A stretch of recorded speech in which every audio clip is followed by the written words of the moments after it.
Hello guys, কিতা খবর? আশা করি আপনারা সব ভালো আছেন। তোমার ভাই অনেক ভালো। তো আমার দিল থেকে সবারই আসসালামু আলাইকুম কমেন্টে সালামের জবাব দিয়া যাইবা। তো গাইস, এই ভিডিও আজকে লাগাইছি, আপনারাও ভিডিও আগে দেখিলাই, বাদে ভিডিও শেষ হওয়ার পরে আমি কিছু কথা কইছি, আপনারা শুনিয়া যাইবা। আমি আমার আব্বাকে যখন বলতাম যে আব্বা আমি বিয়ে করব, আমার কথা বলছি, আমি আমারটা বলছি, তো আমার আব্বা বলতো বিয়ে তো করবা ঠিক আছে, ইনকাম কি আছে? টাকা কামাই, কয় টাকা তুমি কামাই করো, বউকে কি খাওয়াবা?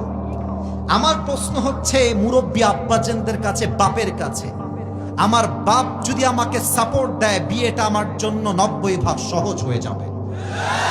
আচ্ছা বাবা যদি বলে যে তুই হারামে থাকিস না, বিয়ে কর, তোর মোহরের টাকা আমি আব্বা দিব, তোর বউ কি খাবে অর্ধেক হলেও আমি দিব। আর যদি বাবা তাও না মানে, আব্বাকে বলবা আব্বা নো টেনশন, আমার যে ভাত তুমি আমাকে দাও ওইটা এক প্লেটে দিবা, আমি অর্ধেক খাবো, আমার বউ অর্ধেক খাবে, সমাধান তো হয়ে গেল। আর আমি তো সেই মেয়েকে বিয়ে করব না যেই মেয়েটা বিএমডব্লিউতে ঘুরতে চায়। আমি তো সেই মেয়েকে বিয়ে করব যেই মেয়েটা আমার সঙ্গে সাইকেলে ঘুরতে চায়। আরে আমার সামর্থ্য যেমন আমার বউ হবে তেমন, ঠিক কিনা বলেন? এবং মাথায় রাখবেন, বউকে বেশি আদর করলে বউ যেমন নষ্ট হয়ে যায়, সন্তানকে বেশি মায়া করলে সন্তান যেমন নষ্ট হয়ে যায়। যুবকদেরকে বিয়ে না দিয়ে অতিরিক্ত চাপ দিলে ওই যুবকটা মদ আর গাঞ্জা খেয়ে নষ্ট হয়ে যায়। পাঞ্চরুটে পয়সা নষ্ট, যুবক নষ্ট মদে, কুসমাজে গ্রাম নষ্ট, খাদক নষ্ট সুদে, টাউনে ঘুরে ছাত্র নষ্ট, কিটে নষ্ট ফুল, অতি মায়ায় বধূ নষ্ট, ধুলায় নষ্ট চুল রে, হেলায় হেলায় কার্য নষ্ট রে, ঠিক কিনা বলে? ওরে ঝড় বাদলে রাস্তা নষ্ট, কাদায় নষ্ট মাঠ, সমালোচনায় বেলা নষ্ট, জলে নষ্ট মাছ, নোবেল পড়ে যুব নষ্ট, কাপড় নষ্ট তেলে, স্বামীর দোষে স্ত্রী নষ্ট, আদরে নষ্ট ছেলে রে, হেলায় হেলায় কার্য নষ্ট রে, ঠিক কিনা বলে? আরে আমার চরিত্র ঠিক করতে চাইলে আইফোন দিয়ে কাজ হবে না, আর 15 দিয়ে কাজ হবে না। আমার চরিত্র ঠিক করতে আমার বাড়িতে আমার বইয়ের দরকার। প্রথম কথা আমি আব্বাজানদেরকে বলবো, আব্বাজান আপনাদের সমস্যা এক জায়গায়, যে বিয়ের সময় মেয়ের জন্য আপনারা চরিত্রবান পাত্র না খুঁজে টাকাওয়ালার পেছনে আপনার দৌড়ানি শুরু করে দেন।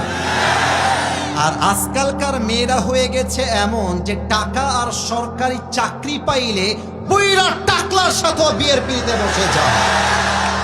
ইভেন তোমরা, আমি জানি তোমরা আমার সঙ্গে একমত হবে, আমার মুরব্বীরাও একমত হবে। এখানে আমি জানি অনেক মায়েরা বোনেরা আমার ওয়াজ পর্দার থেকে হোক বাসা থেকে শুনছেন। আমি চাপায়ের খবর খুব ভালো একটা জানি তা বলবো না, বাট 80% হলেও জানি। বেশিরভাগ মাহফিলে আমি দেখেছি মেয়েরা যখন আসে হাতে মোজা পায়ে মোজা, এমন ভাবে বোরকা পরে মনে হবে यार ये लड़की तो अभी के अभी जन्नत से भाग के दुनिया में आई है। এমন একটা ভাব যেন ভাজা মাছটা উল্টায় খাইতে পারে না।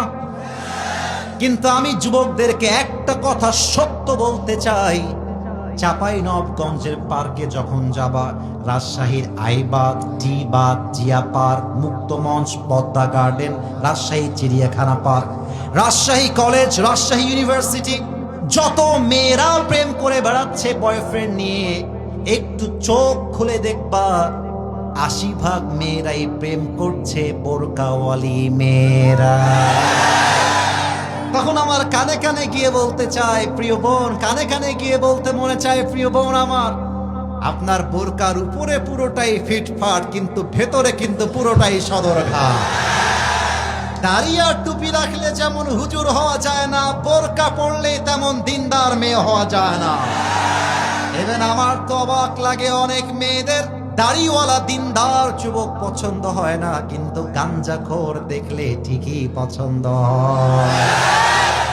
বাসও খায় সেই লেভেলের বাস। আচ্ছা কেন বাস খায়? আরে গাঞ্জাখোর তো নিজের জীবনের মূল্য নিজেই বোঝে না, ও তার বইয়ের মূল্য বুঝবে কেমন করে বলো না? আর যেই মেয়েদের গাঞ্জাখোর পছন্দ, এই মেয়েরা টিকটকার মেয়ে ছাড়া ভালো কোনো মেয়ে হইতে পারে না। ও আমার প্রিয় বোন, আপনি যদি বিয়ের আগে 5 ঘাটে পানি খান, আপনার স্বামী কিন্তু 10 ঘাটে পানি খেয়ে আপনাকে বিয়ে করবে। হ্যালো গাইস, আসিফ হুজুরে এই ভিডিওর মাধ্যমে যতটা কথা কইছেন সবও আমরা লাগিয়ে সত্য।